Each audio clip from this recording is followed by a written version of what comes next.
মা ঠাকুমাদের শুয়ে সুতো পরাতে কত কষ্ট হয় বলুন তো। ছোট্ট এই ছিদ্রে সুতো গলানো যেন একটা মস্ত বড় যুদ্ধ।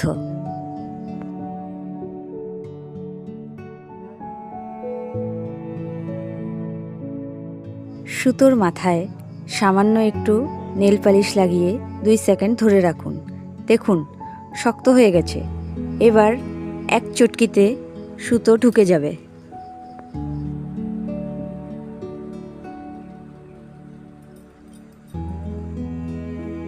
আজই এই ট্রিকটা ট্রাই করে মা ঠাকুমাদের সাহায্য করুন। ভালো লাগলে লাইক আর শেয়ার করে দেবেন।